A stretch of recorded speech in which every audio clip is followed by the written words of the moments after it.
सास की जादुई शक्ति। कौशल्या ने एक रात सपना देखा। कौशल्या राजपूत, तुमने किए हैं जीवन में अच्छे अच्छे कर्म, इसलिए अब से जब तुम चाहो गायब हो सकती हो, जिसके लिए तुमको सिर्फ चुटकी बजानी होगी और चुटकी बजाते ही तुम गायब।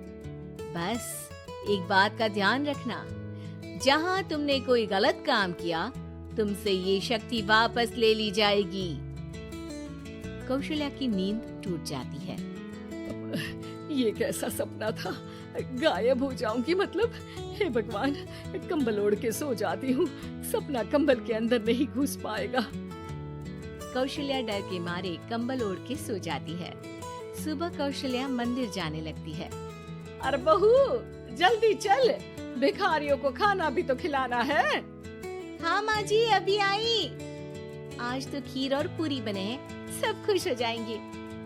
दोनों सास बहू कार से खाने का सामान लेकर मंदिर पहुँचते हैं और भगवान की आराधना के बाद मंदिर के बाहर बैठे भिखारियों को खाना खिलाने लगते हैं। दीदी, आप हर हफ्ते आते हो, इतना सारा करते हो हम लोगों के लिए। मैं आपके लिए रोज अलग से दुआ मांगता हूँ। ये तो फर्ज है हमारा। दीदी, थोड़ी पैसों की मदद हो जाती तो अच्छा होता। बड़े चौराहे पे मेरी बीवी भीख मांगती है, उसका इलाज करवाना है, 100-200 रुपए लग जाएंगे। कौशल्या उसी वक्त भिखारी को 500 का नोट दे देती है और दोनों सास बहू वहाँ से लौटने लगती हैं। तभी कौशल्या को कोई शंका होती है। अब बहू रुक, तो मैं भी आई। कौशल्या वापस वहीं जाती है तो देखती है कि भिखारी वहाँ है ही नहीं। कौशल्या को रात का सपना याद आता है। वो चुटकी बजा के गायब हो जाती है और सीधे भिखारी के पास पहुँचती है, पर भिखारी को वो दिखाई नहीं देती। कौशल्या देखती है कि भिखारी उन पैसों से शराब खरीद रहा है और कौशल्या उसे वहीं एक चाटा मारती है। अरे कौन है बे? एक और चाटा पड़ता है। अरे कौन है? कौन है? हिम्मत है तो सामने आओ। भिखारी को झूठ बोलने पर तड़ातड़ चांटे पड़ते हैं। वो वहाँ से भाग खड़ा होता है। कौशल्या चुटकी बजा के वापस बहू के पास आ जाती है और मन ही मन सोचती है, ऐसे तो मैं कितने गलत काम रोक सकती हूँ, कितनी ताकतवर हूँ मैं, किसी को पता भी नहीं चलेगा। सासू माँ, आप क्या सोच रही हो? अब कुछ नहीं, कुछ भी तो नहीं। ठीक है, मुझे ना थोड़े पैसों की जरूरत थी। मेरे कजिन भाई है ना, उनकी तबीयत थोड़ी इधर उधर हो रही है। वो तो खुद से नहीं कहेंगे कि पैसे दे दो, पर बहन होने के नाते मेरा तो फर्ज बनता है ना कि भाई की मदद करूं। अरे हाँ हाँ, ले जाना पैसे। पैसे इसीलिए तो कमाते हैं कि जरूरत में काम आ सके। घर पहुँच के कौशल्या अपनी बहू को 10,000 रुपए दे देती है। कब जाएगी तुम मायके? कल शाम की ट्रेन है। दोनों काम में लग जाती हैं। तभी काम वाली दीदी वहाँ आती है। आज ना मैं आप लोगों के लिए पनीर बनाऊंगी। ठीक है, मंगवा लेती हूँ पनीर। पड़ोस की दुकान वाला पनीर दे जाता है और काम वाली बाई पनीर से रेसिपी बनाने लगती है। आज अपनी सुपर पावर काम वाली बाई पे ट्राई करती हूँ, देखूं तो सही किचन में करती क्या है ये। सास चुटकी बजा के गायब हो जाती है और किचन में पहुँचती है। बाई को खबर भी नहीं है कि कौशल्या भी किचन में ही है। आज तो मैं भी पनीर की सब्जी बनाऊंगी रात को अपने घर, और थोड़ा सा घी भी रख लेती हूँ। वैसे भी कौशल्या बुढ़िया खा खा के मोटी हो गई है। कौशल्या बाई की चोरी पकड़ लेती है और गुस्से में बाई की चोटी ऊपर उठा देती है। बाई को समझ भी नहीं आता कि उसकी चोटी खड़ी कैसे हो गई। वो डर के मारे चीख पड़ती है। बहू भागते हुए किचन में आती है। अरे क्या हुआ? ये तुम्हारी चोटी खड़ी कैसे है? करंट लग गया है क्या? पता नहीं, शायद किचन में ना भूत है। बाई वहाँ से भाग खड़ी होती है और कौशल्या चुटकी बजा के अपने कमरे में टीवी देखने लगती है। बहू वहाँ जाती है। माँ जी, किचन में ना भूत है, बाई भाग गई।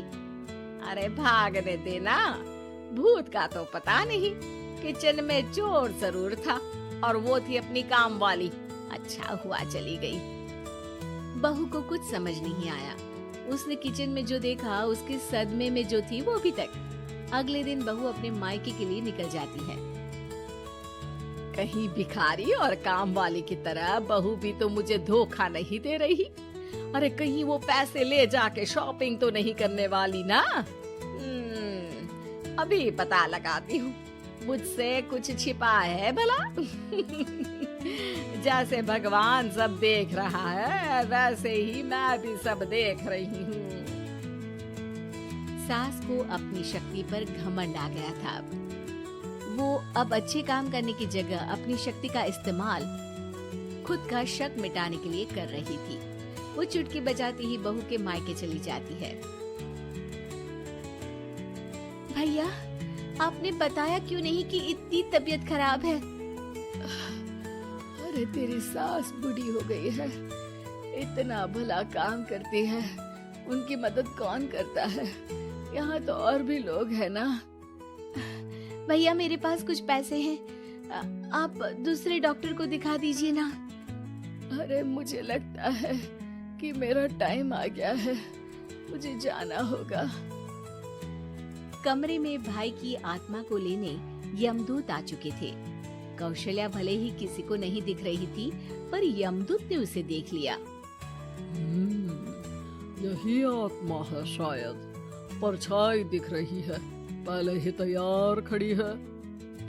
अरे आप कौन हो? यमराज का नाम सुना है? हैं? आप यमराज हो क्या?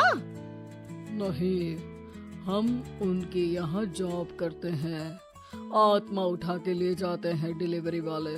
चलो अब तुम्हारा टाइम पूरा हो गया। अरे आप शायद ना वो बिस्तर पर पड़े आदमी की आत्मा को लेने आए हो। मैं तो बस यहाँ देखने आई थी कि मेरी बहू कहीं मुझसे पैसे लेकर शॉपिंग करने तो नहीं चली गई ना।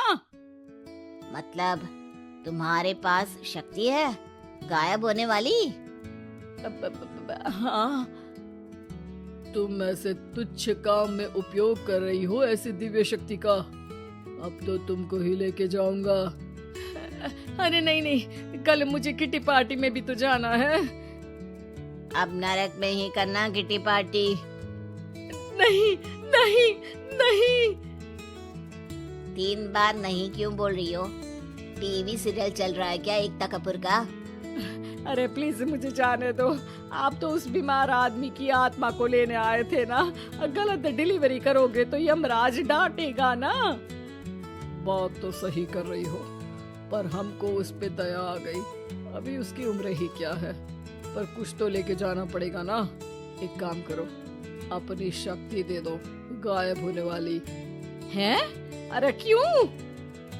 तुम पृथ्वी लोक का भ्रष्टाचार रोक सकती थी, चोरी रोक सकती थी, अरे कोरोना रोक सकती थी, पर तुमने अपनी बहू की जासूसी करना शुरू कर दिया।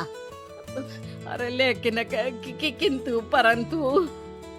यमदूत सास की शक्ति लेके वापस चले जाते हैं। कौशल्या की परछाई हवा से नीचे गिरती है और जमीन पे आते आते कौशल्या का शरीर सामने आ जाता है। अरे लग गई, कितने ऊपर से फेंका। माँ जी, आप यहाँ ऊपर से कैसे गिरी? अरे समदन जी, आप अचानक कमरे में। सब घबरा जाते हैं। सास बहू को सारी बात बता देती है। ये लो आपके 10,000 रुपए। आपको मुझ पे इतना भी भरोसा नहीं है?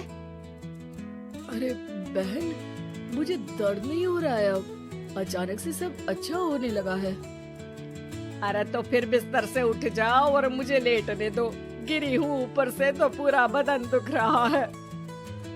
भाई को तो यमदूत ठीक करके जाते हैं, पर कौशल्या देवी दर्द के मारे बिस्तर पर आ जाती हैं। दोस्तों, हमें उम्मीद है कि आपको हमारी ये कहानी पसंद आई होगी। कृपया हमारे चैनल को सब्सक्राइब करें और सभी अपडेट्स के लिए बेल आइकन जरूर दबाएं। और हाँ, वीडियो लाइक और शेयर करना मत भूलिएगा। Bye bye.